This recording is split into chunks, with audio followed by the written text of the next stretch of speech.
నమస్తే, నేను Roja. Welcome to special debate. అటు మాదిగల దండోరా, ఇటు మాలల సింహగర్జన. ఎవ్వరూ తగ్గట్లేదు. సై అంటే సై అంటున్నారు. పాలకులపై డైనమైట్లు పేల్చుతున్నారు. దీంతో వాళ్లది ఆత్మగౌరవ పోరాటమా, ఆధిపత్య ప్రదర్శన అన్నదే ఇప్పుడు సర్వత్రా చర్చ సాగుతోంది. ఇంతకీ దళితుల్లో విభజనకు అసలు కారకులెవరు? దళితుల చైతన్యాన్ని దెబ్బతీస్తుంది ఎవరు? ఎవరి వాదన కరెక్ట్, ఎవరి వాదన రాంగ్? వర్గీకరణపై ప్రభుత్వాల భవిష్యత్ కార్యాచరణ ఏంటి? వర్గీకరణంపై ఇవాల్టి స్పెషల్ డిబేట్.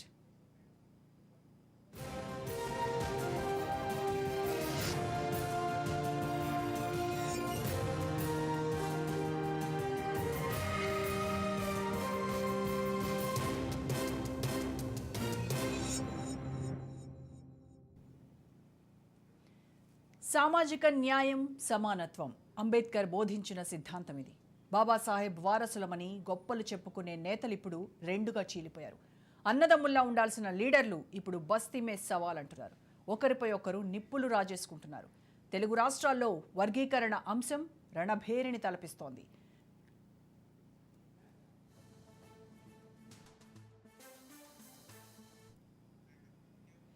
తెలంగాణలో మాదిగలు ఎక్కువ, ఆంధ్రప్రదేశ్లో మాలలు ఎక్కువగా ఉన్నారు.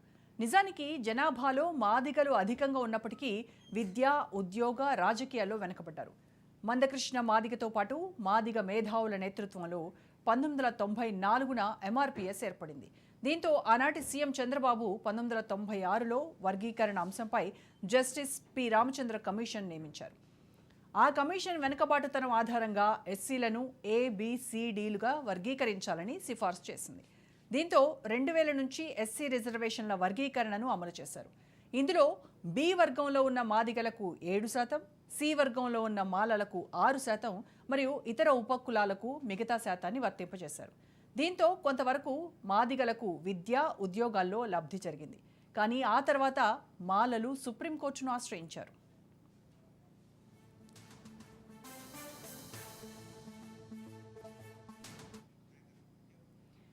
20 ఏళ్లుగా ఎస్సీ వర్గీకరణ పంచాయతీ కోర్టుల్లోనే నలిగింది. వర్గీకరణ అంశం అటు మాదిగల్లో, ఇటు మాలల్లో దూరం పెంచింది. దళితుల్లో సామాజిక సమానత్వం కోసం నాటి పాలకులు వర్గీకరణ చేపట్టారు. దీంతో మాలలు సుప్రీంకోర్టును ఆశ్రయించారు. ఉమ్మడి ఏపీలో 2000 నుంచి అమల్లో ఉన్న ఎస్సీ వర్గీకరణ చెల్లదని కొట్టివేసింది సర్వోన్నత న్యాయస్థానం. అదే E V Chennaiah versus Union of India 2004 కేసుగా నిలిచిపోయింది. దీంతో ఎంఆర్పీఎస్ పోరుబాట పట్టింది. మాదిగ ఉపకులాలు నిరసన వ్యక్తం చేసి వర్గీకరణ చట్టబద్ధతకై కేంద్రంపై ఒత్తిడి తెచ్చాయి.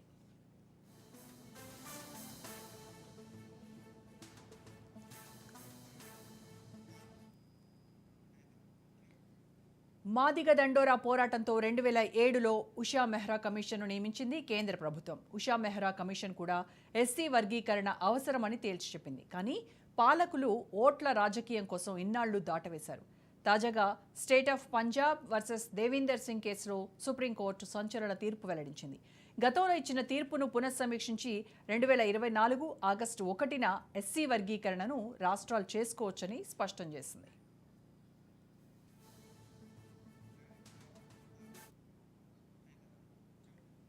సర్వోన్నత న్యాయస్థానం తీర్పు పట్ల తెలంగాణ సీఎం రేవంత్ రెడ్డి హర్షం వ్యక్తం చేశారు. అవసరమైతే ఆర్డినెన్స్ ద్వారా వర్గీకరణను అమలు చేస్తామని అసెంబ్లీ సాక్షిగా ప్రకటన చేశారు. సుప్రీంకోర్టు తీర్పును అధ్యయనం చేసేందుకు మంత్రి ఉత్తమ్ కుమార్ రెడ్డి ఆధ్వర్యంలో కమిటీ వేశారు. సమగ్ర అధ్యయనం కోసం షమీమ్ అఖ్తర్ నేతృత్వంలో ఏకసభ్య కమిషన్ను నియమించింది. ఆ రిపోర్టు రాగానే విద్యా, ఉద్యోగాలలో ఎస్సీ ఉపవర్గీకరణ అమలు కానుంది.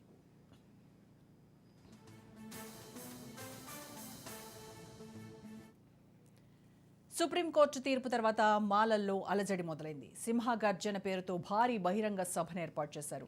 జెండాలకు అతీతంగా ఏకతాటిపై నిలిచారు. ఎస్సీ వర్గీకరణపై సుప్రీంకోర్టు ఇచ్చిన తీర్పు రాజ్యాంగ విరుద్ధమని మండిపడ్డారు.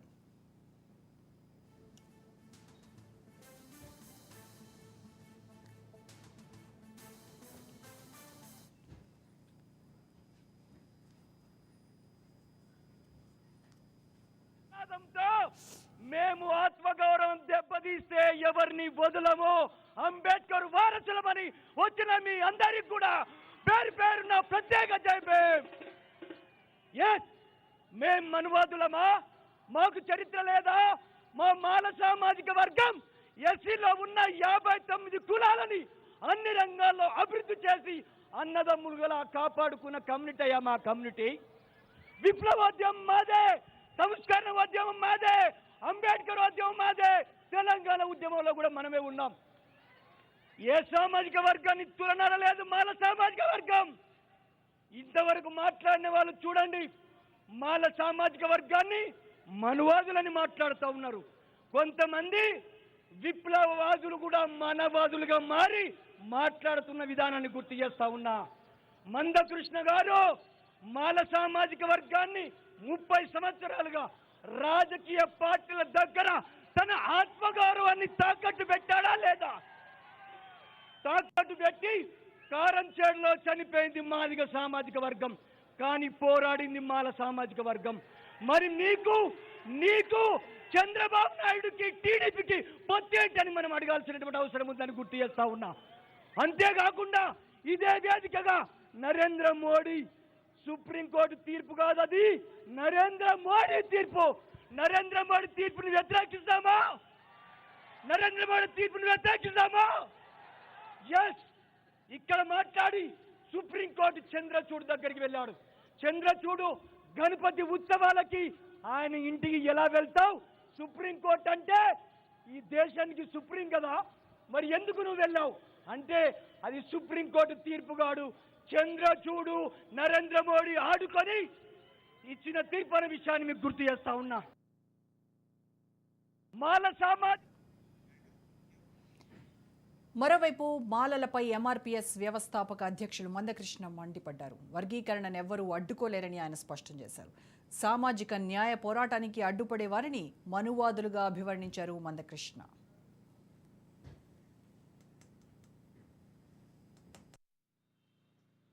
డాక్టర్ బిఆర్ అంబేద్కర్ గారు దళితుల ఆత్మగౌరవాన్ని, దళితుల హక్కులను నిలబెట్టడం కోసం, సాధించడం కోసం బహిష్కృత హితకారిణి సభ అనే పేరుతో దళిత ఉద్యమ రథాన్ని ముందుకు ప్రారంభించాడు. ఆయన జీవితకాలం దళితుల విముక్తి కోసం పాటుపడ్డాడు. ఆయన లేని సమయంలో ఆయన స్ఫూర్తిని ముందుకు నడిపించాల్సిన దళిత వర్గాలు, ఆ దళిత వర్గాల్లో ఎదిగిన మాల వర్గం ఆయన స్ఫూర్తికి భిన్నంగా ఆయన సామాజిక న్యాయ పోరాట స్ఫూర్తిని వ్యతిరేకిస్తూ ఇవాళ ముందుకు నడుస్తుండడం జరుగుతున్న ప్రత్యేక పరిస్థితి. ఆనాడు అంబేద్కర్ సామాజిక న్యాయ పోరాటానికి, అన్ని రంగాల్లో ప్రాతినిధ్యం ఉండాలనే పోరాటానికి అడ్డు తగిలే వాళ్ళందరినీ ఉద్దేశించి వాళ్ళనే మనువాదులుగా పోల్చాడు. పేదల హక్కులను హరించే వాళ్ళు ఎవరైనా వాళ్ళు మనువాదులు అవుతారని చెప్పి, మనుస్మృతిని పాటించే వాళ్ళు అవుతారని చెప్పి డాక్టర్ బాబాసాహెబ్ అంబేద్కర్ చెప్పాడు. 100 ఏళ్ల తర్వాత అంటే అంబేద్కర్ పోరాటాన్ని సమర్థించే వాళ్ళను మనువాదులుగా పోల్చలేదు, కానీ అంబేద్కర్ పోరాటానికి అడ్డు తగిలే వాళ్ళను మాత్రం మనువాదులుగా పోల్చాడు. సరిగ్గా 100 ఏళ్ల తర్వాత ఆ పోరాట రథాన్ని ముందుకు నడిపించాల్సిన దళిత వర్గాల్లోనే మనువాదుల సంఖ్య మాలల్లో పెరిగింది.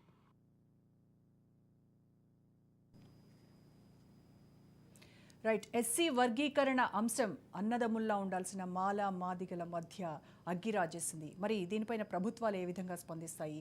అసలు మాలల డిమాండ్స్ ఏంటి? మాదిగలు ఎందుకు దీనిని కావాలంటున్నారు? మాలను ఎందుకు వ్యతిరేకిస్తున్నారు అనేటువంటి దానిపైన ఈరోజు మనం క్లియర్గా డిబేట్ చేద్దాం. ఈ డిబేట్లో పార్టిసిపేట్ చేస్తున్నారు ఆరేపల్లి మోహన్ గారు, కాంగ్రెస్ పార్టీ నేత, డాక్టర్ దత్తాత్రేయ గారు, బీఆర్ఎస్ పార్టీ నేత, ప్రకాష్ రెడ్డి గారు బీజేపీ నుంచి, అలాగే స్టూడియోలో ఉన్నారు చెన్నై గారు, మాల సంఘాల చైర్మన్. నమస్కారం అండి అందరికీ. నమస్కారం అండి. రైట్, ముందుగా చెన్నై గారితో మాట్లాడదాం. చెన్నై గారు నమస్కారం. ఏంటి, దళితులను విభజిస్తే సహించేది లేదు, క్రిమీ లేయర్ అనే పేరు చెప్పి రిజర్వేషన్లు కనుక ఎత్తేస్తే ఊరుకోమని చెప్తున్నారు. సింహగర్జన వేదికగా ఇది జరిగినటువంటిది. నిన్న ఫస్ట్ 1వ తారీఖు నాడు మాలల సింహగర్జన సికింద్రాబాద్ నడిబొడ్డుల లక్షలాది మంది కదిలి వచ్చిండ్రు. ఏంటంటే మాలలు లేరు, మాలలు తక్కువ ఉండరు తెలంగాణలో, అంటే మాల సత్తేదో మాల బలమేదో అని చూపించుకోవాలని మమ్మల్ని తక్కువ అంచనా వేసుకోవద్దని మేము మాట్లాడుకొని మేము సింహగర్జన పెడితే, ఆ సింహగర్జనలో వర్షం వచ్చిన కూడక కుర్చీలు పైకి పెట్టుకొని ఒక్క మంచి కూడా బయటికి పోలేదు. ఒక మంచి కూడా బయటికి పోకుండా మా అభిమానం, మా ఆత్మగౌరవం చంపుకొని ఆత్మగౌరవ సభ ఎప్పుడైతే పెట్టినామో ఆ పెట్టిన కానుంటే మా సోదరుడు మాలల వీణ ఇసం కక్కుతున్నాడు. మేము పెట్టుకోవద్దా? మా జాతికి ఎమ్మెల్యేలు రావద్దా? మాలలు మీటింగ్ పెట్టుకున్నప్పుడే వచ్చింది. మాలలకు ఎమ్మెల్యేలు, మాల ఎమ్మెల్యేలు వెంకటస్వామి కొడుకు ఇదే కన్న గారు వచ్చి మాకు సపోర్ట్ చేసిండు. నాగరాజు కానీ అందరు ఎమ్మెల్యేలు మాకు సపోర్ట్ చేసిండ్రు. మీరు మీటింగ్ పెట్టినప్పుడు కడియం సిఆర్ చేసిండు, మొదకపల్లి నరసింహులు చేసిండు, రాయ నరసింహ చేసిండు. మీ ఎమ్మెల్యేలు మీ మంత్రులు చేసినప్పుడు మేమేం అడ్డు తలగలే. ఏదంటే మా జాతిని మేము కాపాడుకోవాలి, మా జాతిని ముందుకు తీసుకుపోవాలి. అందు గురించే మేము సింహగర్జన పెట్టాము. సింహగర్జన పెట్టినందుకు నీవు అదే గ్రౌండ్లో మన విశ్వరూప సభ పెట్టావు. మోడీ గారిని పిలిచి సింహగర్జన పెట్టావు, విశ్వరూప సభ పెట్టావు. విశ్వరూప సభలో మోడీ గారు మీకు మాట ఇచ్చిండు, నేను దూవి నీకు హామీ ఇస్తున్నా, ఏడుస్తుంటే అరే మేమే అన్యాయం చేసినామా, మా సోదరుడిని మేము ఏమి అన్యాయం చేసినాం, ఆడ మొత్తుకొని ఏడ్చే బదులు మనం కూర్చొని మాట్లాడదాం, మన సమస్య ఇది అని ఆయన కాళ్ళు మొక్కి ఆయన కథ చేసి మన దళితుల మనోభావాలు దెబ్బతీసినట్టు, మేము ఏదో బాధలు పెట్టినట్టు కృష్ణమాదయ్య మన మోడీతోటి ఏడ్చిండు, నన్ను ఉండనిస్తలేరు, నా బాధలు ఉన్నాయి, మేము వెనకబడిన ఆసన పట్టిన వాళ్ళం, మాకు ఇండ్లేమి అంటే అర్థం మేము ఏంటి ఇంతవరకు చేయలేదు. ఆయనను ఎన్నో మమ్మల్ని నిమిషపెట్టి మా మీద దాడి చేయనిక ఉడక చేసిన ఘనత మా సోదరుడు మల్లకృష్ణ మాదేవి అని కూడా మిమ్మల్ని అంత చేసిన కూడా మేము ఏమి దానికి కౌంటర్ కూడా వేయలేదు. మేము ఆయన బాధ ఆయన చెప్పుకున్నాడు, ఆయన ఆదరణ ఆయన చెప్పుకున్నాడు. మనకు ఇప్పుడు ఏది పార్లమెంటే ఉంది, సుప్రీంకోర్టు ఉంది, దాంట్లో తెలుసుకుందామని మేము అనుకున్నాం. కానీ మేము ఇది అడ్డం తలుగుతాం. మాలలు దుర్మార్గులు, మాలలు మనవాదులు, సైకో అయిపోయిండు మాలలు. అంటే ఏం సైకో అయినాం? మేము ఏంది గుంజుకున్నాం? మీది ఏంది గుంజుకోలేదని కూడా మనం చేస్తున్నాను. నీ ఇష్టపూర్తిగా మాట్లాడుతున్నాం. తగ్గించుకో సదరా, తగ్గించుకుంటేనే బాగుంటుంది. మేము ఎవరి సొమ్ము తినలేదు, దొబ్బుకొని తినలేదు.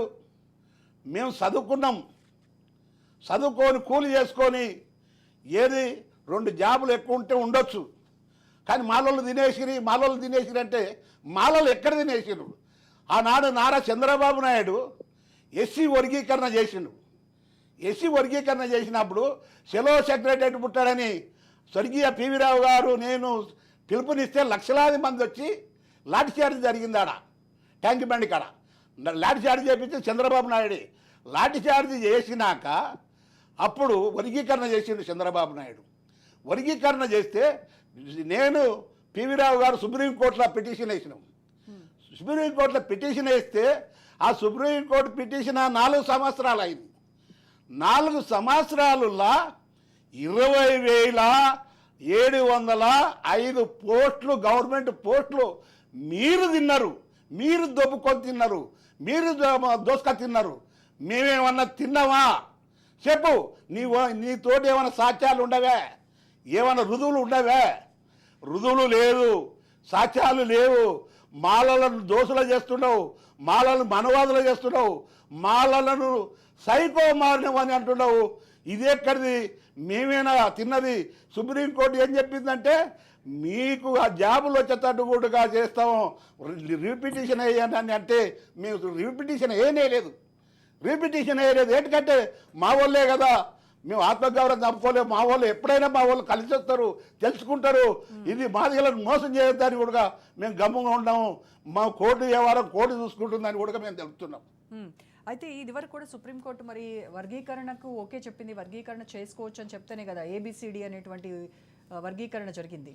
ఎస్సీ వర్గీకరణ చేస్తానంటే నారా చంద్రబాబు నాయుడు మళ్ళీ గెలిచిండు. నారా చంద్రబాబు నాయుడు గెలిచి కుప్పంలా ఏమన్నాడు? ఏ రాష్ట్రానికి ఆ రాష్ట్రం చేసుకోవాలని చంద్రబాబు నాయుడు అన్నాడు. చంద్రబాబు నాయుడు అన్నాక చంద్రబాబు నాయుడు తోడికి మల్లకృష్ణ మాదేవ్ పోయిండు, పోయి ఢిల్లీకి వెళ్ళిపోయిండు. వెంకయ్య నాయుడు మన అందరూ ఢిల్లీకి వెళ్ళిపోయి ఆడ మోడీతోటి కాళ్ళు పట్టుకొని ఇది ఎట్టయినా చేయాలి అని అందరితో మాట్లాడుకొని ఏది ఆలదేవుడిగా న్యాయమూర్తులు 7 మంది న్యాయమూర్తులు ఉన్నారు. వాళ్ళు ఏది రిటైర్మెంట్ అయ్యేది ఉన్నది, రిటైర్మెంట్ అయ్యేది ఉంటే ఏదో పెంచుకొని మన కోఆపరేట్ చేసుకున్నాడు మొగుడి చేసుకొని నీ వెటనన్నా చేయి, దొంగదారిని తీసుకపోయి సుప్రీంకోర్టు ఏమన్నా చేసుకోవచ్చు అని మీరు ఆర్డర్ ఇవ్వండి అని చెప్పిండు. మొగుడి చెప్తేనే న్యాయవాదులు విన్నారు. అది రాజకీయంగా ఉలుకున్నది, అందు గురించి అని చేసుకోవాలని చెప్పలేదు. వర్గీకరణ సూచనలు ఇచ్చింది, సూచనలతో కూడినటువంటి సూచనలు ఇచ్చింది. ఏం సూచనలు ఇచ్చింది? మీరు జనాభా లెక్కలు తీయండి, అన్ని న్యాయమైన పద్ధతి కాదు. లెక్కలు చూసినాక అది ఈడ కాదు, మన మూడే మొత్తం రాష్ట్రాలు మొత్తం మన జనాభా లెక్కలు తీయాలి. ఒకతోటి తీస్తే కాదు, అది మొత్తం జనాభా లెక్కలు ఎంతెంత ఉండవో అది తీయాలని రాహుల్ గాంధీ కూడా కన్నారు. రాహుల్ గాంధీ కూడా ఒప్పుకున్నాడు. అంతా జనాభా లెక్కలు తీయాలని చెప్పింది మేము. అయితే జనాభా లెక్కలు తీయాలంటే అడ్డుపడుతున్నాడు. ఇదే కుటుంబం అడ్డుపడుతుంది, వాళ్ళ కొడుకు వంశకృష్ణ అడ్డుపడుతున్నారు అని ఇదల్లా ఓపెన్గా చెప్తున్నా. ఇది ఎవరు అడ్డుపడేది కాదు. సూచనలు ఇచ్చినాక అది సక్రమంగా చదువుకున్నారా, వర్గీకరణ చేయమని అన్నారా, చూసిండ్రా మీరు? ఆ పైన చూసిండ్రా? కాదు, సూచనలు ఇచ్చిండ్రు. సూచనలు అందుకు కూడా సూచనలు అంటే మీరు జనాభా లెక్కలకు తీయండి. జనాభా లెక్కల్లో ఏమైనా తప్పు తడకలు గీట వస్తే మళ్ళీ సుప్రీంకోర్టుకు రావని మన న్యాయమూర్తులు చెప్పిన ఘనత అది ఉంది. దాని గురించి పోరాటం. రైట్ అండి. ప్రకాష్ రెడ్డి గారితో మాట్లాడదాం. ప్రకాష్ రెడ్డి గారు, దళితుల చైతన్యాన్ని దెబ్బతీసేందుకు బీజేపీ కుట్ర చేస్తోంది. ఎస్సీల కోసం ఇన్నాళ్ళు అసలు ప్రధాని మోడీ చేసింది ఏంటి అని అడుగుతున్నారు. కాంగ్రెస్ ముందు మిత్రులందరికీ పెద్దలందరికీ నమస్కారం మేడం. కాంగ్రెస్ పార్టీ నాయకులు అంతకంటే వేరే ఏం మాట్లాడలేరు. దళితులకు ఏం చేసినారు అనేటువంటిది, కాంగ్రెస్ పార్టీ ఏం చేసింది అనేది చర్చ పెట్టాల్సి వస్తుంది. కాబట్టి బీజేపీకి మోడీ ఏం చేసిండు దళితులకు అనే ప్రశ్నకు చాలా చాలా చాలా చాలా చాలా సమాధానాలు ఉన్నాయి. ఒక్కొక్కటి చెప్పుకుంటూ పోతే ఇంకో గంట సేపు చెప్పొచ్చు నేను. అందుకోసం ఒకటి ఇప్పుడున్నటువంటి చర్చ ఏంటంటే ఎస్సీ వర్గీకరణ అనేటువంటిది ఈ రోజు కొత్తగా వచ్చిన మోడీ గారు ప్రధానమంత్రి అయినాకనో మోడీ గారు ముఖ్యమంత్రి అయినాకనో వచ్చిన సమస్య కాదు మేడం. మోడీ గారు ముఖ్యమంత్రి కాకముందు కూడా నాకు తెలిసి 90వ దశకంలోనే ఈ చర్చ స్టార్ట్ అయింది. హైదరాబాద్ లోనే స్టార్ట్ అయింది వాటి యొక్క చర్చ. స్టార్ట్ చేసిన వాళ్ళు ఎవరో కూడా మనకు తెలుసు. ఇక్కడ మొట్టమొదటిసారిగా నాకు తెలిసి 94-95 మన ఫస్ట్ బంగాలక్ష్మణ్ గారు, దాని తర్వాత కృష్ణమాది కంటే ముందు బంగాలక్ష్మణ్ గారు, మన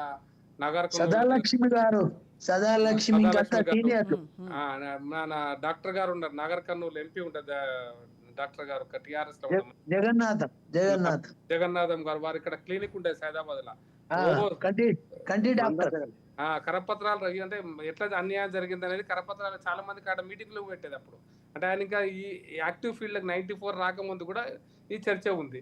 ఈ చర్చ జరిగి సాగి 30 సంవత్సరాల సుదీర్ఘమైనటువంటి సమస్య తర్వాత సుప్రీం కోర్టు ఈ రోజు ఒక అడ్వైజ్ చేసింది. అడ్వైజ్ అనండి, దానికి ఒక ఆర్డర్ అనండి, డైరెక్షన్ అనండి, మీరు ఏ పదాలు ఉపయోగించినా కూడా వర్గీకరణ ఇవ్వాలా, ఎవరి పర్సెంటేజ్ తగ్గించొద్దు, వాళ్ళ జనాభా నిష్పత్తులు అనుగుణంగా వర్గీకరణ ఎస్సీలలో చేయాలనేటువంటిది డైరెక్షన్. అంతే.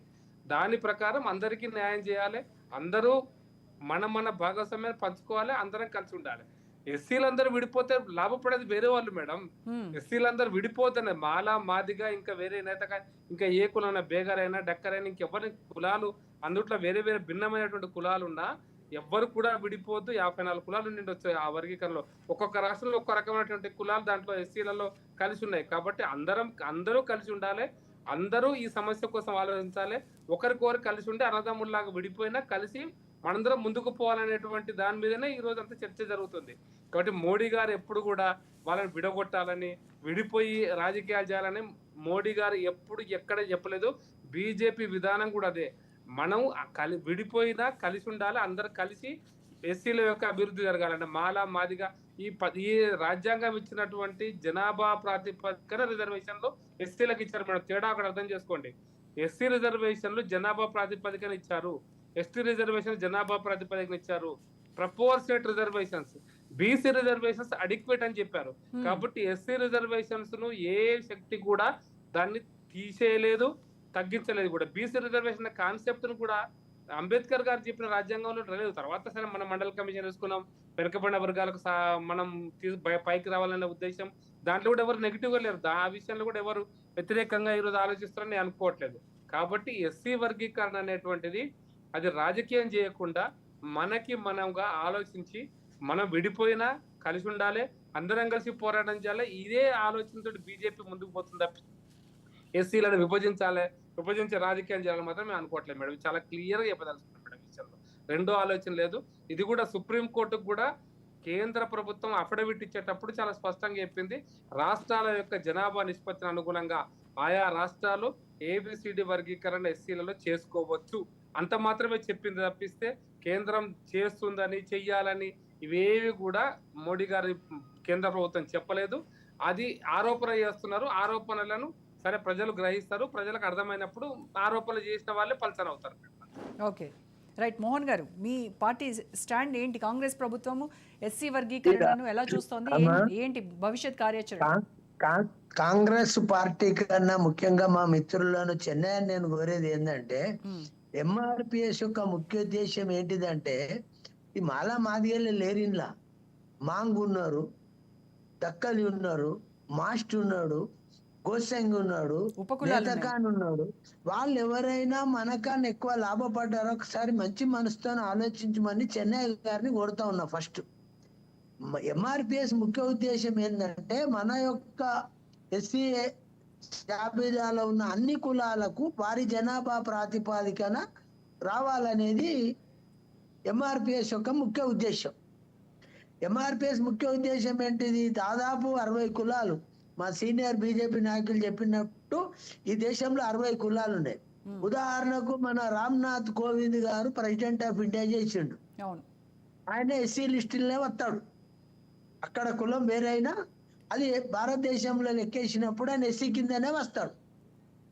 కాబట్టి మేమేమంటున్నామంటే, ఎస్సీ కులాలు ఎందరైతే ఉన్నారో వారి జనాభా నిష్పత్తిలో వారికి లాభం జరగాలి, అప్పుడే సర్వోన్నతమైన అభివృద్ధి జరుగుతుంది అనేది ఆలోచన. అంతే తప్ప మాలోళ్ళకి అద్దు, మాలోళ్ళు మంచోళ్ళు కాదు, మాలోళ్ళ సంఖ్య తక్కువ ఉన్నదని అంటలేం.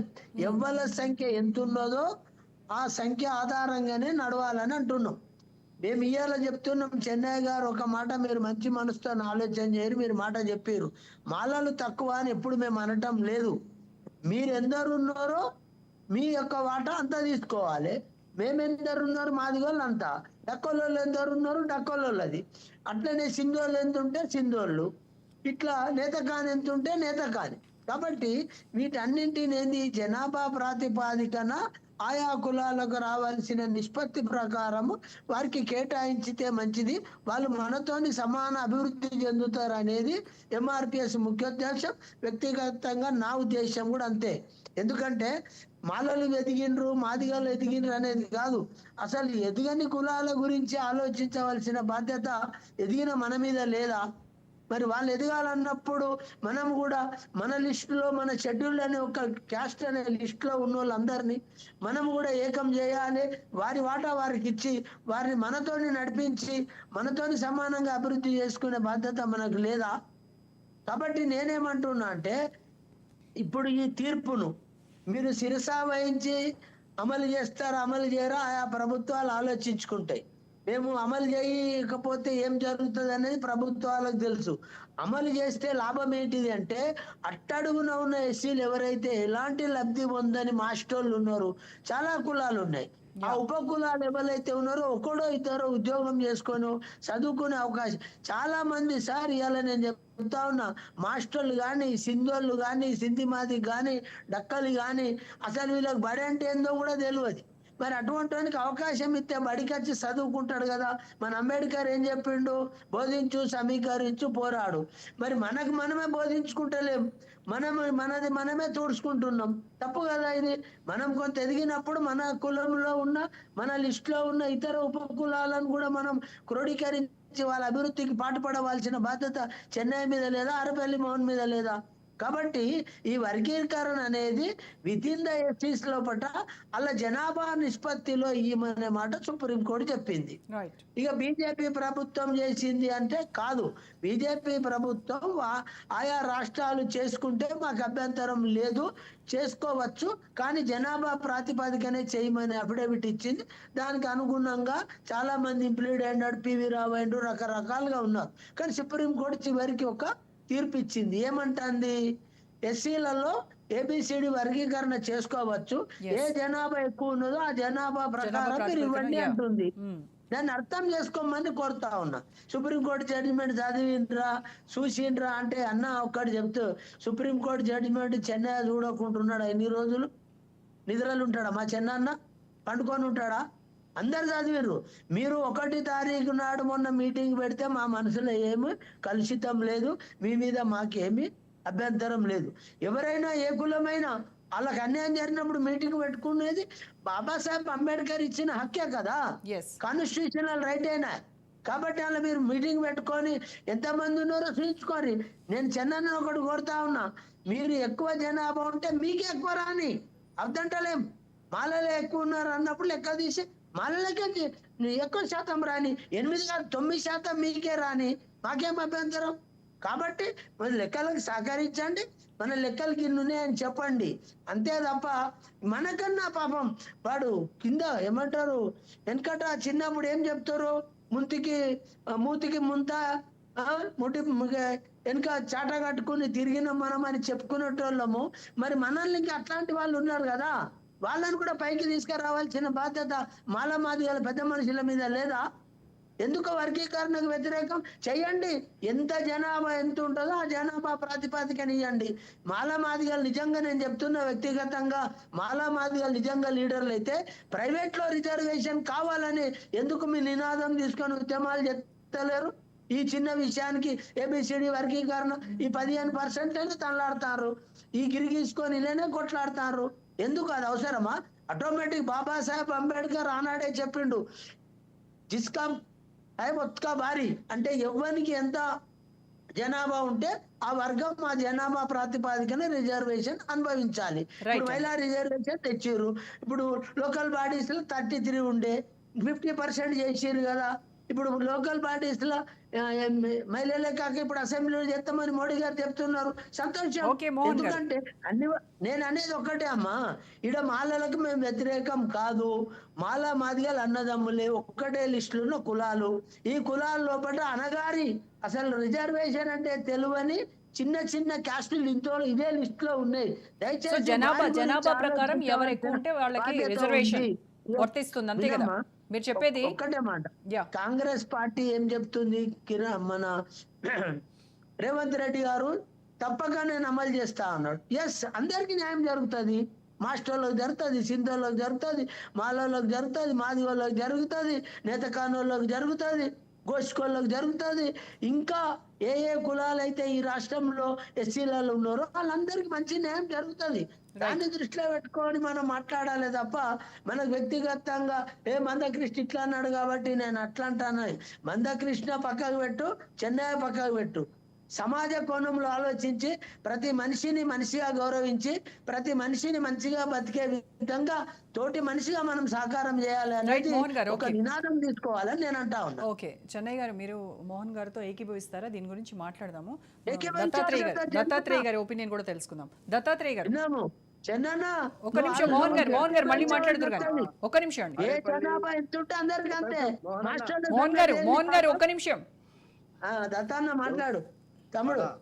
ఇప్పుడు భారత దేశంలోనే కుల వ్యవస్థ అనేటువంటిది కూకటి వేలతో పాకుపోయి ఉంది.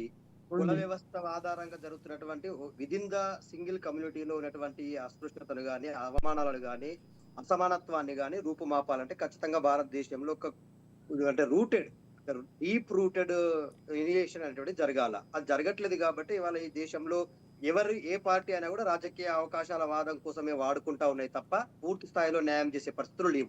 ఇవాళ మాదిగలు మాల మధ్య ఇది ఒక యుద్ధ వాతావరణాన్ని సృష్టించే ప్రయత్నం చేయడానికంటే ముందే భారతదేశంలో మనము కమిషన్స్ చేసినటువంటి రిపోర్ట్స్ ఆరాధిద్దాం. ఎందుకంటే కమిషన్స్ చేసినప్పుడు కమిషన్స్ చాలా డీప్ రీసెర్చ్ చేసిన తర్వాత సమాజంలో ఉన్నటువంటి చాలా వర్గాల నుంచి తీసుకున్నటువంటి సమాచారం ఆధారంగా ఇచ్చినటువంటి జడ్జిమెంట్స్ తీసుకుంటే భారతదేశంలో మాదిగా మాలనే కాదండి, చాలా కులాలలో మీ బీసీలలో కూడా విదిన్ ద బీసీ ఎంబీసీ వర్గాల మధ్య ఉంది, ఎస్టీలలో లంబాడలు గిరిజనుల మధ్య పోరాటం ఉంది. ఇట్లా విభజించుకుంటూ పోయేదన్నీ కూడా రాజకీయ పార్టీలు వాళ్ళ అవకాశాల కోసం మార్చుకున్నటువంటి ఈ సందర్భాలని మనం మాట్లాడుకుంటే అంటే జెన్యూన్ గా ఈ విషయంలో తెలంగాణ రాష్ట్రంలో కావచ్చు, ఆంధ్రప్రదేశ్ లో కావచ్చు, తెలుగు రాష్ట్రాలలో చైతన్యం ఎక్కువ.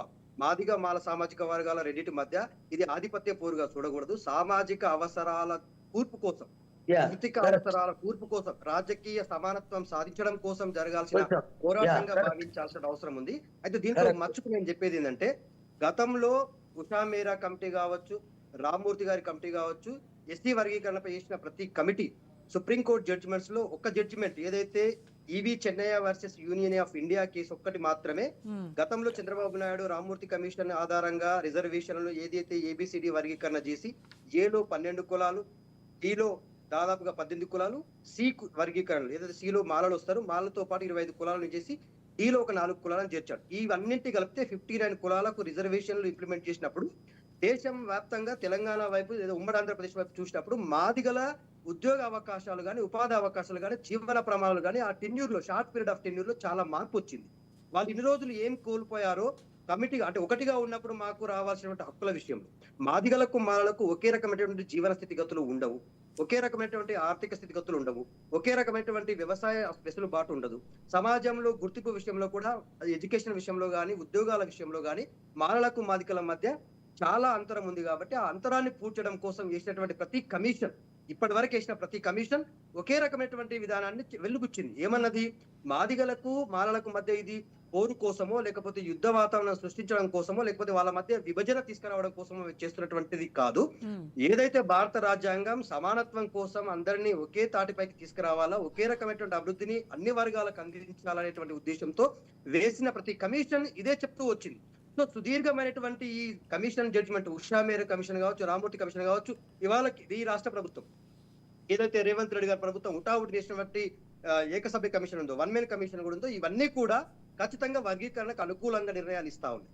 అయితే ఈ వర్గీకరణ విషయంలో జరుగుతున్నటువంటి తారసం ఏదైతే ఉందో, బీజేపీ ప్రభుత్వం కావచ్చు, కాంగ్రెస్ ప్రభుత్వం కావచ్చు, రెండు కూడా అంటే అవకాశాన్ని సద్వినియోగం చేసుకోవాలా, ఎలక్షన్స్ ముందర వర్గీకరణ అంశాన్ని ముందుకు తీసుకురావాలా, ఎలక్షన్స్ అయిపోగానే వాటిని తేనెతిట్టులాగా పక్కకు పెట్టేసేయాలి. అయితే ఇది కాకుండా తమ చిత్తశుద్ధిని నిరూపించుకొని ఎవరి వాటా వాళ్ళకి, ఎవరి జనాభా దామాషా ప్రకారం వాళ్ళకు వాటా ఇవ్వాల్సిన అవసరం ఉంది. గతంలో అంటే మేము చంద్రబాబు నాయుడు గారు ఉమ్మడి ఆంధ్రప్రదేశ్ లో చేసినటువంటి రిజర్వేషన్లతో పాటు తెలంగాణ రాష్ట్రం విడిపోయిన తర్వాత కేసీఆర్ గారు 2017లో చాలా స్పష్టంగా చెప్పారు. ఏమన్నారంటే, ఖచ్చితంగా మాదిగా మాల వర్గాల మధ్య ఇది విభజన అంశమైనప్పటికీ, వర్గీకరణ అంశమైనప్పటికీ, ఆర్థిక సామాజిక రాజకీయ అంశాలలో జరుగుతున్నటువంటి వెసులుబాటు విషయంలో రిజర్వేషన్లకు మేము వ్యతిరేకం కాదు, రిజర్వేషన్లకు మేము సమర్థిస్తా ఉన్నాం. మాదిగలకు పూర్తి స్థాయిలో రిజర్వేషన్లు అమలు చేయడం కోసం ఈ ఒకటే ఏక గవాక్ష తీర్మానంతో మేము తీర్మానం ప్రవేశపెట్టి అసెంబ్లీలో దాన్ని తీసుకుపోయి గతంలో డిప్యూటీ సీఎం గా ఉన్నటువంటి కడియం శ్రీహరి చేతుల మీదుగా ప్రధానమంత్రి నరేంద్ర మోడీ గారి చేతిలో పెట్టాం. అయితే నరేంద్ర మోడీ గారు 2017లో మేము పెట్టినటువంటి తీర్మానాన్ని ఇప్పటి వరకు 2024 వరకు దాదాపుగా తీసుకొస్తూ ఇప్పటి వరకు కూడా దాన్ని నాన్స్తూ దేశవ్యాప్తంగా ఉన్న రాజకీయ అవకాశాలను సద్వినియోగపరుస్తూ ఎక్కడ ఈ మాదిగ రిజర్వేషన్ల అంశం ఉపయోగపడుతుందో ఆ రాష్ట్రాల్లోకి వచ్చి దాన్ని సద్వినియోగం చేసుకోవాలనే రాజకీయ అవకాశంగా వాడుకున్నాడే తప్ప పూర్తి స్థాయిలో ఆ వర్గాల మధ్య చిత్తశుద్ధి ఉన్నట్టుగా కనిపించలేదు. ఏదైతే తీర్మానం చేసిందో, ఇవాళ సుప్రీంకోర్టు తీర్మానం చేసి జడ్జిమెంట్ ఇచ్చిందో ఆగస్టు 1వ తారీఖు నాడు, ఆ తీర్మానం 100% 6 సభ్యుల్లో 7 సభ్యుల్లో ఒకే ఒక సభ్యుడు దాన్ని తటస్థ వ్యవస్థను వ్యతిరేకించాడు. ఏవి చెన్నయ్య గారి తీర్పును సమర్థించాడు. కానీ మిగతా 6 majority of the people they are accepted. కాబట్టి వర్గీకరణ జరగాల్సిందే అనేటువంటిది దేశవ్యాప్తంగా ఉన్నటువంటి దళిత వర్గాలు ఉన్నటువంటి చర్చ. ఈవెన్ మాల సామాజిక వర్గంలో ఉన్నటువంటి చాలా మంది మేధావులు, చాలా మంది రాజకీయంగా ఉన్నత స్థాయిలో ఉన్నటువంటి వాళ్ళు కూడా వర్గీకరణని మేము వ్యతిరేకించట్లేదు, ఎవరి జనాభా దామాషా ప్రకారం ఆ వర్గాలకు రిజర్వేషన్లు ఇవ్వాల్సిందే అనేటువంటిది చాలా రోజులుగా జరుగుతున్నటువంటి అంశం. సో ఇవాళ ఈ రాష్ట్రంలో కూడా గిరిజన ఆదివాసీ వర్గాల మధ్య పోరాటం ఉంది, బీసీ ఎంబీసీ వర్గాల మధ్య చాలా ఉత్కృష్టమైనటువంటి పరిస్థితులు ఉన్నాయి. అత్యధిక రాజకీయ అవకాశాలు బీసీలే పొందుతా ఉన్నారు, ఎంబీసీ కులాలకు ఇప్పటి వరకు రాజకీయ అవకాశం లేదు అనేటువంటి చర్చ జరుగుతా ఉంది. గిరిజన వర్గాలలో ఆదివాసీలు పాపం ఇంకా అట్టడుగు స్థాయిలోనే ఉన్నారు. మెజారిటీ ఆఫ్ ద రిజర్వేషన్లు ఆదివాసీ కులాలకు జరగట్లేదు. కేవలం అంటే ఆదివాసీ కులాలలో 2 రకాల పరిస్థితులు ఉంటాయి మేడం. అంటే పూర్తి స్థాయిలో అడవులకు పరిమితమైన వాళ్ళు, ప్లేన్ ఏరియాలో నివసించేటువంటి ఆదివాసులు ఉంటారు. అంటే ప్లేన్ ఏరియాలో ఉండేటువంటి వాళ్ళ కన్సిడరేషన్ తీసుకుంటే లంబాడాలు వస్తారు, మిగతా ఎరుకలు ఇలాంటి చిన్న చిన్న కులాలు వస్తారు. సో ఈ కులాలకు ఎక్కువ స్థాయిలో రిజర్వేషన్లు ఇచ్చి మిగతా వర్గాలు తక్కువగా వర్గీకరణ లేకపోవడం వల్ల మాకు కూడా ఇబ్బందికరంగా ఉన్నటువంటి చూసాం. తెలుగు రాష్ట్రంలో అది ఎంత ఉధృత స్థాయికి వెళ్ళిందో, ఆదిలాబాద్ జిల్లా వాసి నేను, మా ప్రాంతంలో అయితే 144 సెక్షన్ ఒక నెల రోజుల పాటు విధించినటువంటి పరిస్థితులు చూసాం మనం. కాబట్టి రిజర్వేషన్లు అనేటువంటివి రాజకీయ అంశాలుగా చూడకుండా సామాజిక ఆర్థిక అంశాలను దృష్టిలో పెట్టుకుని, రాజకీయ అవకాశాలు కల్పించే దృష్టిలో పెట్టుకుని రాజకీయ పార్టీలు పూర్తి స్థాయిలో వారి చిత్తశుద్ధి నిరూపించుకోవాల్సిన అంశం రిజా మేడం గారు. మనం చాలా రోజులుగా డిబేట్స్ జరుగుతా ఉన్నాయి వీటిపైన. మా మోహన్ అన్న చెప్పిన దాంట్లో ఒక్క అంశం కూడా తప్పుగా లేదు. ఏదైతే చెన్నయ్య గారు స్టూడియోలో కూర్చొని చెప్తున్న దాంట్లో కూడా అక్కడ ఏముందంటే భావోద్వేగపరమైనటువంటి ఉధృతమైనటువంటి ఆవేదన వాతావరణం. ఉంది ఆయన మాటల్లో. ఆయన ఏమంటుండంటే మేము కలిసి ఉంటే ఏమైతుంది అనేటువంటిది ఆయన అంశం. సమైక్యంగా పోరాడదాం, సమైక్యంగా అందరం రిజర్వేషన్లు పంచుకుందాం, సమైక్యంగా మన అభివృద్ధిని చూపిద్దాం అనేటువంటిది చెన్నయ్య గారి వర్షం. కానీ మోహన్ అన్న గారి వంశం ఏంటంటే సామాజిక సమానత్వం కావాలి. ఎస్టీలు అంటే కేవలం మాదిగలే కాదు, మాదిగ ఉపకులాలు కూడా ఉన్నాయి, కక్కలి ఉన్నది, చాలా చిన్న చిన్న కులాలు ఉన్నాయండి, కాటి కాపలు, చాలా కులాలు ఉన్నాయి, చిన్న చిన్న కులాలు. ఇప్పటి వరకు ఈవెన్ దళిత బంధు లాంటి స్కీమ్లు కావచ్చు, మిగతా స్కీమ్లు కూడా పొందలేని, అప్లై చేసుకోలేని, అవి ఎట్లా పొందాలో అనేటువంటి తెలియని కులాలు కూడా చాలా ఉన్నాయి. పాపం నేను అనేది ఏంటంటే ఈ అన్ని వర్గాలకు కూడా అవకాశాలు రావాలంటే ఖచ్చితంగా వర్గీకరణ జరిగి ఎవరి జనాభా దామాషా ప్రకారం వారికి అవకాశాలు ఇవ్వాలనేది బీఆర్ఎస్ పార్టీగా. ఉపకులాల్లో చాలా మంది ఇంకా పారిశుద్ధ్య కార్మికులుగా లేదంటే చర్మకారులుగా ఉన్నటువంటి వాళ్ళు ఉన్నారు. వాళ్ళు ఇంకా మనకు కనిపించేది పారిశుద్ధ్య కార్మికులే మేడం. గ్రామీణ స్థాయిలో గ్రామీణ ప్రాంతాల్లోకి మనం వెళ్ళి చూస్తే చెప్పులు కుట్టే వాళ్ళు ఇంకా పాపం చెప్పులు గుర్తునే ఉన్నారు, డప్పులు కుట్టే వాళ్ళు ఇంకా డప్పులు గుర్తునే ఉన్నారు. ఒక్కటే మాట, ప్రభుత్వం నుంచి ఒక్క పైసా లాభం జరిగిన కులాలు ఎన్నో ఉన్నాయి. దయచేసి దాని గురించి ఆలోచించమంటున్నా, దయచేసి దాని గురించి ఆలోచించండి. ఇక ముఖ్యమంత్రి గారు ఒక మాట, సీఎం రేవంత్ రెడ్డి గారు సడన్ నిర్ణయం తీసుకొని ప్రకటించాడు. అంత మాత్రాన మాదిగలకే న్యాయం జరుగుతుంది, మాళ్ళకి అన్యాయం జరుగుతుంది అనే ఆలోచన ఉండడం కూడా చెన్నయ్య గారిని కోరుతాను తప్పు. అన్ని కులాలకు న్యాయం జరగాలి, మనలో ఉన్న అన్ని ఉపకులాలకు న్యాయం జరగాలనే ఉద్దేశంతో మేము కట్టుబడి ఉన్నాం. వ్యక్తిగా నేనైతే అంటా ఉన్నా, మనం 2 పూటలు తింటా ఉన్నాము, ఒక్క పూట తినని కులాలు ఉన్నాయి. అసలు బడికి పోయిన వాళ్ళు ఎందరో ఉన్నారు. తమ్ముడు చెప్పినట్టు ఆదిలాబాద్ జిల్లాలో బార్డర్, మహారాష్ట్ర బార్డర్ లో బడికే పోరు పిల్లలు. అసలు బడి సర్కారు బడి ఉన్నది, బడికి పంపాలనేది ఉండదు. ఎందుకంటే పొట్ట కొరకు తిరుగుతారు, కాయల కొరకు తిరుగుతారు, వ్యవసాయంలో కూలీలుగా పోతా ఉన్నారు. అటువంటి వాళ్ళ గురించి మనం ఆలోచించాలన్నా. మనం ఏదో దేవుడు ఇచ్చిండి చదువుకున్నాం. చెన్నై గారు ఏమంటారు? ముఖ్యమంత్రి ఒక్క మాట ముగిస్తా. ముఖ్యమంత్రిని కూడా దయచేసి మాల సోదరులు తప్పు పట్టద్దు, మాదిగ సోదరులు కూడా తప్పు పట్టద్దు. ఎందుకంటున్నా అంటే ఆయన చేస్తా అని అన్నప్పుడు చేయమని మనం అడగాలి. ఇప్పుడు దత్తాత్రేయ చెప్పినట్టు, తమ్ముడు చెప్పినట్టు తప్పక అన్ని వర్గాలకు న్యాయం జరగాలనే మాట చెప్తూనే ప్రైవేట్ లో కూడా మనకు రిజర్వేషన్ సాధించే కొరకు మనం నిజంగా దళితులమైతే, విద్యావంతులమైతే ఆ ఉద్యమం చేపట్టాలన్నా. ప్రైవేట్ లో చూసి రిజర్వేషన్ ఎందుకు ఇయ్యాడు? వానికి సర్కారు భూమి ఇస్తాం, 10 ఎకరాలు ఫ్యాక్టరీ పెడతాడు, ఇష్టం ఊళ్ళలో నౌకరు పెట్టుకుంటాడు. ప్రభుత్వ భూమి తీసుకున్న కంపెనీలు కూడా రిజర్వేషన్ పాటిస్తలేవు. వాటి మీద మనం ఒక ఉద్యమం చేపట్టాలి. మాల మాదిగలు విద్యావంతులు అనుకునే వాళ్ళు, మనకన్నా ఉపకులాలు గరీబులు ఉన్నారు, పాపం వాళ్ళ గురించి ఆలోచించమని నేను మనవి చేస్తా ఉన్నా. కాబట్టి ముఖ్యమంత్రి గారిని కూడా ఈ సందర్భంగా తప్పు పట్టకూడదు. మనం అందరం వారికి కోఆపరేట్ చేసి తొందరగా అమలు చేయి, మాకన్నా గరీబులను కూడా పైకి తీసుకొచ్చే ప్రయత్నం చేయమనే ఒక సామాజిక కోణం, తమ్ముడు చెప్పినట్టు సామాజిక కోణంతోనే ఆలోచన చేయమని నేను అందరికి చేతులు ఎత్తి నమస్కారం చెప్తాను. ఓకే అండి. చెన్నై గారు, మీరు యాక్సెప్ట్ చేస్తారా మోహన్ గారి వర్షన్తో? మోహన్ గారు చెప్పినట్టు, మోహన్ రావు గారు మీరు చెప్పింది న్యాయమైన పద్ధతే. మనం న్యాయంగా నడుచుదాం, న్యాయంగా నడుచుదాం అన్నప్పుడు ఒక మాట చెప్తా నేను. ఉపకులాలు ఉన్నాయి, ఉపకులాలకు నేను సమాధానం చెప్తా. ఉపకులాలను పైకి తెచ్చే బాధ్యత మనదే. మోహన్ గారు వినండి, వినండి మోహన్ గారు. ఉపకులాలను 59 ఉపకులాలు ఉన్నాయి, ఉపకులాలను పైకి తెచ్చేది కూడా మనదే. ఆ రోజు వైఎస్ రాజశేఖర రెడ్డి సీఎం ఉన్నప్పుడు ఏది ఉషామేర కమిటీ వేసిండు. ఉషామేర కమిటీ వేసినప్పుడు దాంట్లో సర్వే చేసింది ఉషామేర కమిటీ. ఉమ్మడి రాష్ట్రం ఉన్నప్పుడు ఉషామేర కమిటీ వేస్తే ఉషామేర కమిటీ ఏం చేసింది? మాదిగలను సర్వే చేసింది. మాదిగలను సర్వే చేసి మాదిగలు ఉన్న ఉపకులాలు వెనకబడినాయి, మాదిగ ఉన్న ఉపకులాలకు మీరు ప్యాకేజ్ చేసి డెవలప్ చేయండి గవర్నమెంట్ అని చెప్పింది. ఓకే నీ మాట.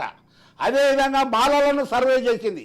మాలలను సర్వే చేసినాక మాలలున్న ఉపకులాలు వెనకబడిపోయినవి, వాళ్ళను కూడా గవర్నమెంట్ ప్యాకేజ్ చేసి పైకి తేండి, ప్యాకేజ్ పెడదాం, వాళ్ళకు ఎస్కార్పొరేషన్ లోన్ ఇస్తాం.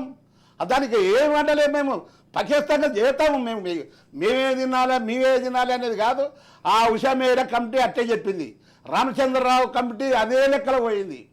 కానీ మేము అట్ట చేస్తామా? ఇప్పుడు ఏది సుప్రీంకోర్టు ఇచ్చిన తీర్పు మామూలు తీర్పు అనుకున్నావా? కిమిలేరు పెట్టింది, మాదిగలకు అన్యాయం జరుగుతుంది, మాలలకు అన్యాయం జరుగుతుంది, చాలా అన్యాయం జరుగుతుంది, దాన్ని వ్యతిరేకిస్తున్నారు. ఏది కిమిలేరు ఉంటే నా పేరు తీసేస్తారు, తీసేయని. ఎందుకు నేను స్థాయికి వచ్చిన ఎమ్మెల్యే అయినా అట్లా తీసేయమంటే బాగుండదు. కిమిలేరు ప్రకాష్ గారు ఒక్క నిమిషం మోహన్ గారు క్రీమీ లేయర్ అనేటువంటిది సార్ నాకు తెలుసు, నేను చదివినా. లేదు ఉన్నదంటే కూడా బాధపడద్దు, మనం పైకి వచ్చినాం కదా. అదే పైకి వచ్చినా నేను చెప్పేది అది ఒకటి పైకి వచ్చేది కాదు, ఇంకా చాలా ఉండరు. కిమిలేరు మంచిది కాదు. అట్లా లేదు, నేనేమంటున్నా కిరిమిలేర్ లేదు, అందులో కిమిలేరు ఉంది, కిమిలేరు ఉంది, కిమిలేరు లేదని ఎట్లా అంటారు? కిమిలేరు ఉంది. ఏమైతుంది? ఒకడు మన పేరు చెప్పుకొని పైకి వస్తాడు రాని. నేను అనేది అట్లా అలా సుప్రీంకోర్టులో క్రిమిలేరు పెట్టి ఎస్సీలను కొద్దిగా చదువుకున్నానికి. మేమేమంటున్నాం, ఈరోజు మాదిగోడు ఎమ్మెల్యే అయినా బయటికి పోతే మాదిగోడే అవుతాడు. అందరు వచ్చి అలుముకొని అలా కంచాలు అన్నం పెట్టి అయ్యా అని ఒక మంచి అలా వంటమా? నేను ఒక విషయం చెప్తా. అంబేద్కర్ గారు రాజ్యాంగం రాయకంటే ముందు కూడా ఈ చర్చ వచ్చింది. ఎస్సీ ఎస్టీలకు సామాజిక ఉద్యోగ పరంగా ఈక్వేషన్ లేదు, ఈక్వాలిటీ లేదు. అది తరతరాలుగా వాళ్ళు అనసపడ్డారనే ఉద్దేశంతో రిజర్వేషన్ వచ్చినాయి.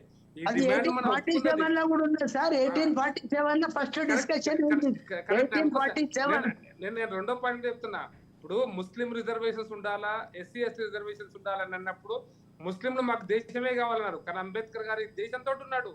అది 19th సెంచరీలో సార్, ఇది 18th లో వచ్చింది. 1847 డిస్కషన్ అయింది.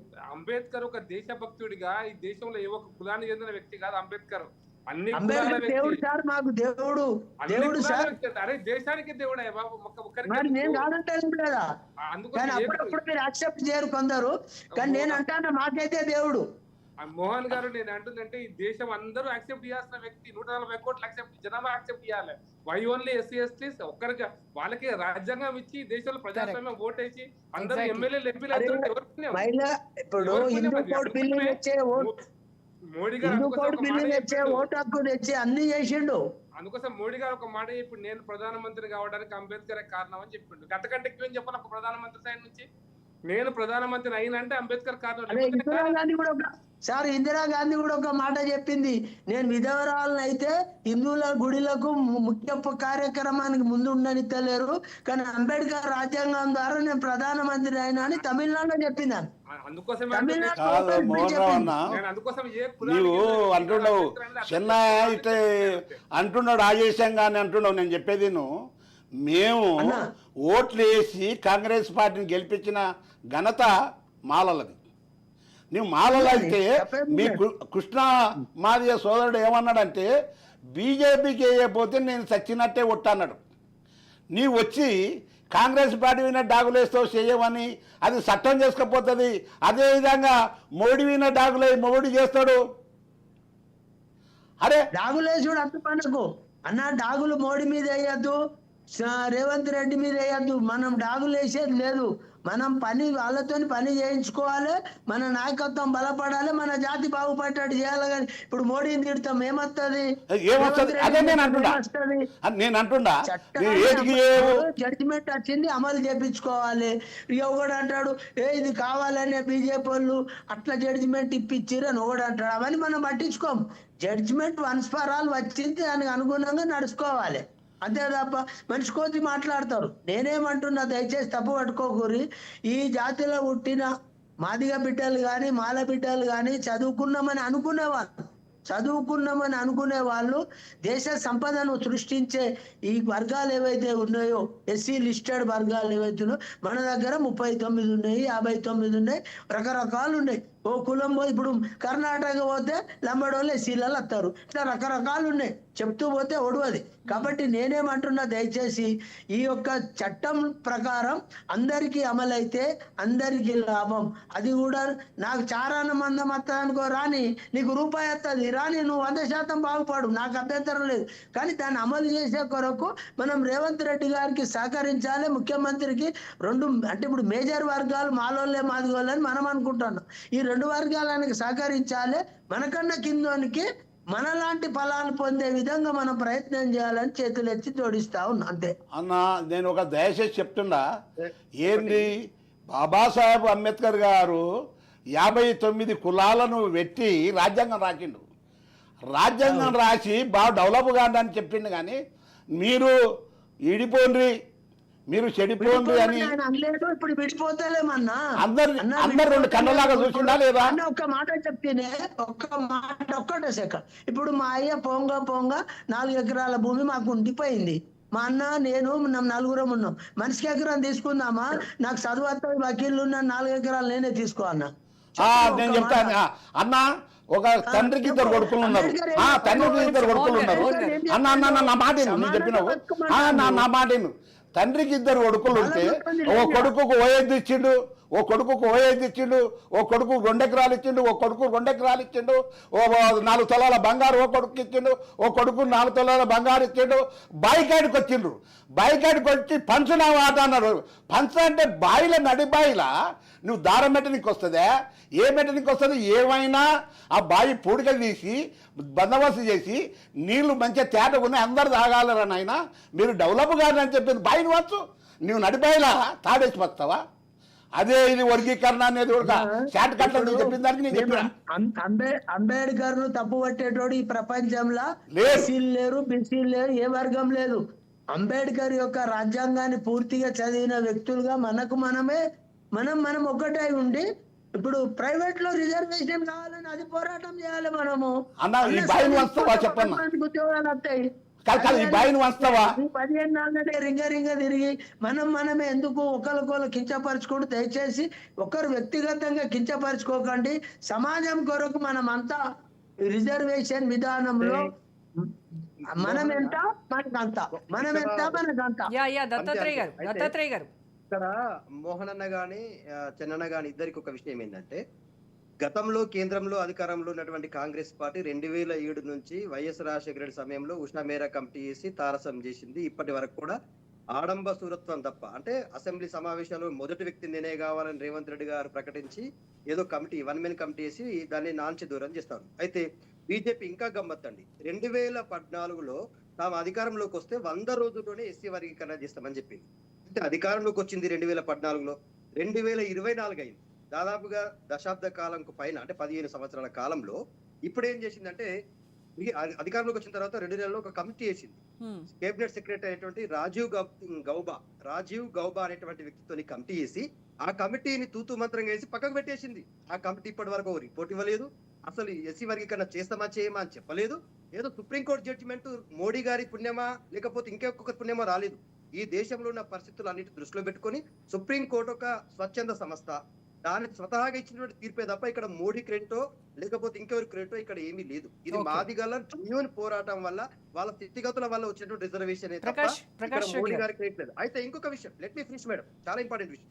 అయితే 5 సభ్యుల కమిటీతో వేసినటువంటి ఈ కమిటీకి కూడా ఇప్పటి వరకు ఇవ్వలేదంటే దాని చిత్తశుద్ధి ఏందో అర్థమైంది. అయితే మా పార్టీ ఇవాళ తెలంగాణ రాష్ట్రంలో కేసీఆర్ గారి ప్రభుత్వం అధికారంలోకి వచ్చిన తర్వాత మా మేనిఫెస్టోనే పొందుపరిచాం. అధికారంలోకి వచ్చిన అనంతరం ఎస్సీ వర్గీకరణ కోసం 2014 నవంబర్ 29న అసెంబ్లీలో తీర్మానం చేశాం. ఆ తీర్మానాన్ని 2016 మే తేదీన నరేంద్ర మోడీ గారికి స్వయంగా తన స్వస్థాలతో అప్పచెప్పినాం. ఆ తర్వాత రాష్ట్రంలో ఎస్సీ ఎస్టీ సప్లాన్ తీసుకొచ్చినాం 2017లో. తర్వాత దళితులకు ప్రతి కుటుంబానికి 10 లక్షల రూపాయలు బీఆర్ఎస్ పార్టీ ఆధ్వర్యంలో ఇచ్చినాం. అందుబాటులో ఉన్న ప్రతి జిల్లాలో దళితులకు 3 ఎకరాల భూమి పంచినాం.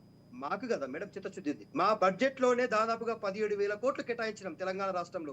Only 1 and only state in Telangana 17,000 కోట్లు దళితుల సంక్షేమం కోసం పంచినటువంటి రాష్ట్రం ఏదైనా ఉందా అంటే అది తెలంగాణ, అది కేసీఆర్ ఆధ్వర్యంలో జరిగింది. నేనేమంటా ఉన్నానంటే, రేవంత్ రెడ్డి కావచ్చు, నరేంద్ర మోడీ కావచ్చు, ఇక్కడ ఉన్న ఎవ్వరు కూడా దళితుల మీద వాస్తవ పరిస్థితులను దృష్టిలో పెట్టుకుని చేసేది కాదు.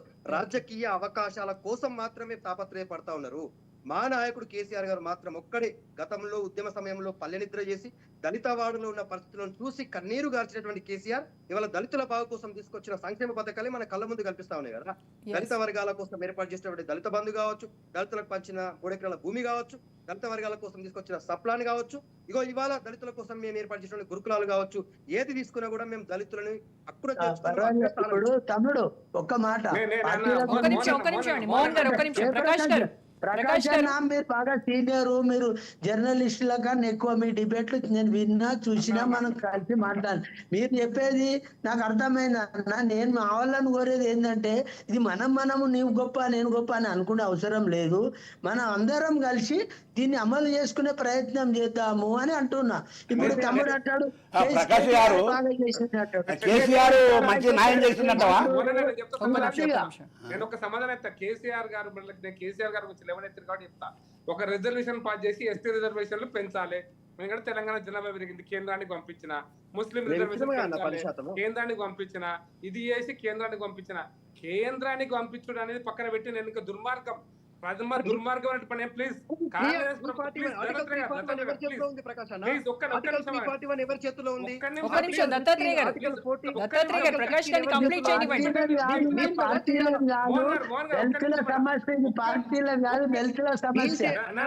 దళిత బంధు పక్కన పెడితే ఎస్సీ ఎస్టీ సప్లాన్ రద్దు చేసినటువంటి ప్రభుత్వం అన్న దత్తాత్రేయ గారు ఎస్సీ ఎస్టీ సప్లాన్ రద్దు చేసినటువంటి ఒక దుర్మార్గమైన ప్రభుత్వం. ఎస్సీ ఎస్టీలకు ఇవ్వాల్సిన న్యాయమైనటువంటి నిధులను క్యారీ ఫార్వర్డ్ కాకుండా రద్దు చేసినటువంటి ఒక ఎస్సీ వ్యతిరేక దుర్మార్గ ప్రభుత్వం తెలంగాణ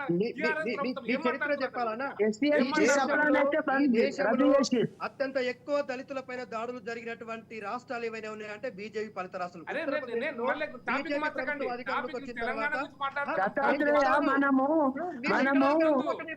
మేము అధికారంలో దగ్గర మేము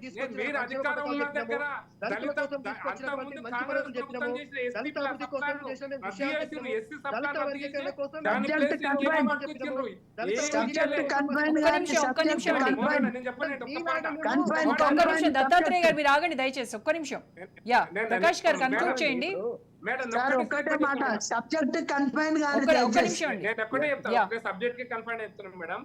దురదృష్టకరం అంటే ఎస్టీ సప్లాన్ అనేది గత కాంగ్రెస్ ప్రభుత్వంలో తెలంగాణ రాష్ట్రంలో వస్తే అది రద్దు చేసి దాని ప్లేస్ లో డెవలప్మెంట్ ప్రాజెక్ట్ అని పెట్టి ఎంత దుర్మార్గంగా బడ్జెట్ ను డైవర్ట్ చేసిందంటే ఇప్పుడు రుణమాఫీ లేదా రైతు బంధు అందరికి ఇస్తారు. రైతు బంధు ఎస్సీలకు ఇస్తారు, ఎస్టీ సప్లాన్కి ఇచ్చినట్ట. మిగతా వాళ్ళందరికి మరి ఎవరు సప్లాన్ ఇచ్చినట్టు? ఓసీ సప్లానా, అప్పర్ కాస్ట్ సప్లానా ఏమైనా ఉంటది? ఎస్సీ రుణాలు మాఫీ చేస్తేనేమో ఎస్సీ సప్లాన్లకి వెళ్ళిస్తాడు. మరి మిగతా వాళ్ళకి మాఫీ చేస్తే ఎక్కడికి వెళ్ళాలి? అది కూడా ఇంకో ప్లాన్ వీళ్ళు అంటే ఎవరికి మెజారిటీ మాఫీ అయితే వాళ్ళకి పోతుందా? అట్లా ఎస్సీలకు అన్యాయం చేసినటువంటి ప్రభుత్వం ఏదైనా ఉంది తెలంగాణలో దేశంలో అంటే మొదటి ప్రభుత్వం తెలంగాణ ప్రభుత్వం అంటున్నా. రద్దు ఎందుకు వేసినా అడుగుతున్నా. థ్యాంక్ యూ ప్రకాష్ రెడ్డి గారు, దత్తాత్రేయ గారు, మోహన్ గారు, చెన్నై గారు, థ్యాంక్ యూ సో మచ్ అండి. సో తరతరాలుగా దగాపడ్డ దళితుల కోసం పోరాడాల్సిన మాల మాదిగ లీడర్లు ఇలా విడిపోవడం మంచిది కాదంటున్నారు రాజకీయ విశ్లేషకులు. ఏమైనా సమస్యలుంటే చర్చించి పరిష్కరించుకోవాలని సూచిస్తున్నారు. ఇది వాళ్ళ special debate. Stay tune to Raj news.